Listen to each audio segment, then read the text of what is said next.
If somebody came to you and said they were struggling with gender dysphoria and they don't want to, how would you treat them? Right. So again, gender dysphoria is itself a psychological disorder in the DSM.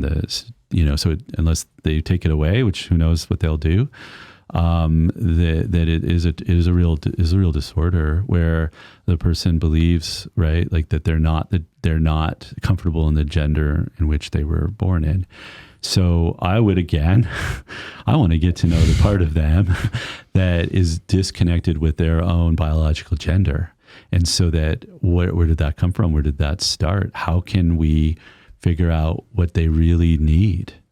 Right. So I of course, as a Catholic therapist in my beliefs, I don't believe the answer is simply to affirm, oh yeah, you're not really a male, even though you're biologically a male, and just let's become a female. No, I want to first understand what led you to get here.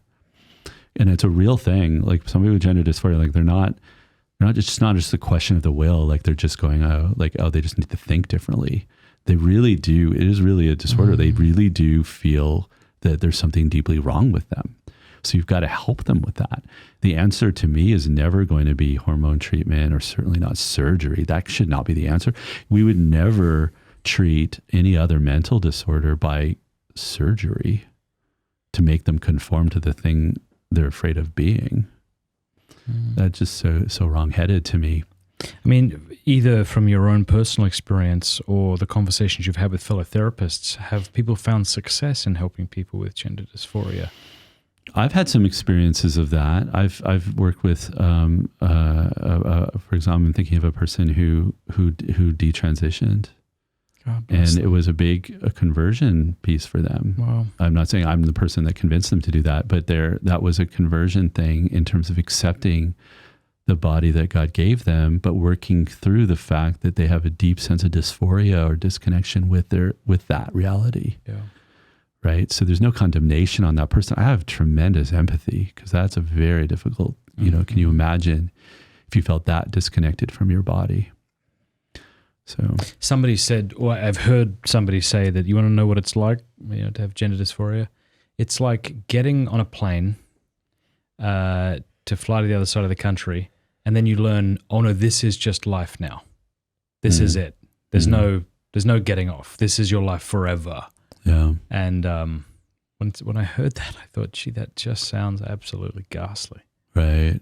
I think that. I guess I just get concerned because we don't want to actually, on many issues, work through the issue we're having. We want to find a solution to accommodate it. Mm-hmm. And I feel like that's really shown in this issue because we're going to go to great lengths to make ourselves conform to feel better. And that might include some kind of surgery. Like, to me, it would be the same thing. Like if you had a young girl and she simply didn't think she was beautiful enough and she wanted breast augmentation, or she wanted to do some kind of surgery on her face to make her look more beautiful. And, maybe that's not as serious a thing perhaps, but still it's like maybe the root issue is you need to see your true beauty, and you need to see the way that God sees you as beautiful, not as the way that others do. I like how you put that. We seek to accommodate either our sin or our dysfunction that aren't sinful. Yeah. Instead of working through them. Yeah. That reminds me of a line from Roger Scruton, the late Roger Scruton, wrote an excellent essay on pornography. And I'm going to butcher this beautiful quote, but one of the things he says is, what we often need when we're engaging in sexual sin isn't therapy to remove the shame, but right action so that shame need not occur. I'm sure. But how do you get there? I'm sure as a therapist you can pick that apart. But I think his point is to accommodate it, right? I'm struggling with pornography. So help me get over my shame. It's like, well, what? No, the shame's appropriate. Right. Well, here's the thing. Like, as a Catholic therapist, I've worked with a lot of sex addiction. I've worked with a lot of guys struggling with pornography. And if I describe the kind of work I do to some therapists, they would, because I'm helping them try to break free from the bonds or the shackles of pornography and to live a more free life from that. Well, other secular therapists might look at me and say, you're not being sex positive. can't stand that term. It's like, well, I'm very sex positive. I just don't want to see someone masturbate in front of a computer screen. That's not sex. Right. And it's dehumanizing. And I want to bring integrity. So that's an example of accommodation. Our secular world is now saying, like even feminists from 40 years ago would have been against pornography because they would have seen it as degrading women at a minimum. And nowadays they're saying, no, that we need to just accept everybody's whatever behavior people want to do sexually should be okay. Well, I don't think that can possibly be right. There has to be some discernment around what's healthy and what's actually the good for people.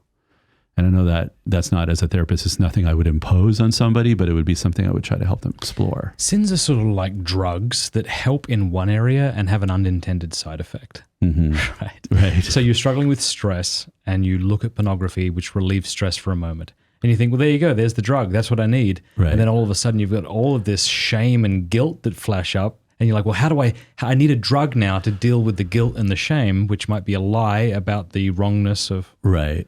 But what is the cause of the stress? Well, the cause of the stress is the lack of intimacy. So the person has a real need that is good, which is true intimacy. And they found a way to cope with that by finding false intimacy. And the society, or maybe even therapists, are going to say, oh, well, that's okay. That's a good way to cope. No, that's not their good. Their good would be to find healthy ways of achieving intimacy. We're called to intimacy. We're called to connection. We're called to love one another. And that's inherently meaningful. It seems to me that a good therapist must be a Christian. And here's what I mean by that. Obviously, a atheist therapist can certainly help in certain areas, I don't deny it, or even be a better therapist than a Catholic therapist, of course. But if you don't know what a human person is, you won't know what a human person is for. And if you don't know what a human person is for, you do not know what the good life is for the human person. If it's merely the cessation of pain or the cessation of conflicting emotions or something, then why not just put him to sleep forever and just say that a sleeping man is happy? Or if it's merely to say, well, it's just about resolving an issue that you find problematic, I'm still not necessarily inviting you to the good life because what you might be seeking to resolve ought not to be resolved, needs to be resolved in a way other than... Right. And to me, that brings us back to what we were talking about before about Aquinas and true self-love. True self-love doesn't mean, you're accommodating your sin and making it like we were talking about, like just be selfish because that's loving yourself. No, it's truly desiring the good. But when you say about a Christian therapist, like to what extent do we know what is the good for ourselves, right? Or even do therapists know what the good is? Have we spent time to understand what that actually is, right? Any more than what is the good of our friend, right? Because we tend to even accommodate that more than we're willing to like look for that. Look for, like, we don't challenge each other sometimes. We don't challenge ourselves or our friends or even sometimes hold them accountable because we're afraid of, alienating them, which I know sounds like I'm contradicting some of what I said before, but I think the two can be held together, the gentleness and kindness and compassion and the holding accountable, because I love you and I want your good. And I am going to be honest with you when I know that you're hurting yourself, right? And I want more for you than that. Hey, thank you so much for watching. Before you go, do us a favor, leave a comment, let us know what you thought of the video, like and subscribe.